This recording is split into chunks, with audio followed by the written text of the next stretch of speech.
Assalamualaikum suñu mbokk internet yi j'espère que yéen a ngi am jàmm donc pour nga xam sa intensité courant comme d'habitude da ngay jël sa puissance en watt nga diviser ko par U maanaam tension bi donc noonu nga koy xamee léegi tey dañu indi benn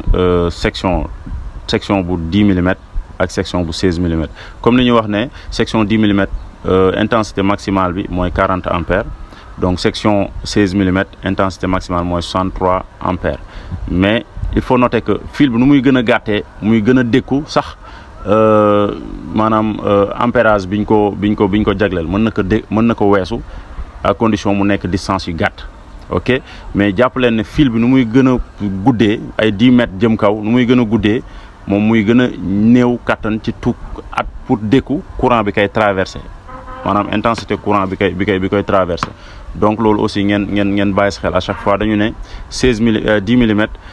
intensité maximale moom mooy 40 ampères mais tey bu fekkee ne section câble boo xamante ne la 10 mm la mais nga am 60 centimètres wala 50 centimètres wala 40 centimètres wala 10 centimètres mën na dékku lu raw loolu ok donc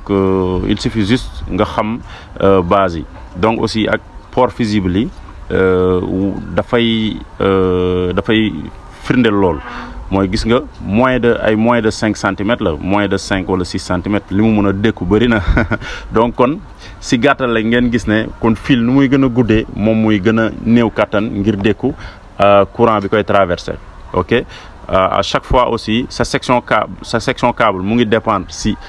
déjà sa calibre disjoncteur sa calibre maximal disjoncteur maanaam disjoncteur fi mu yem ok bu nekkee 40 bon yow déjà kon di nga xam sa section câble bu nekkee 60 di nga xam sa section câble bu nekkee 100 ampères di nga xam sa section câble léegi aussi ñu bàyyi xel rek distance yi day jouer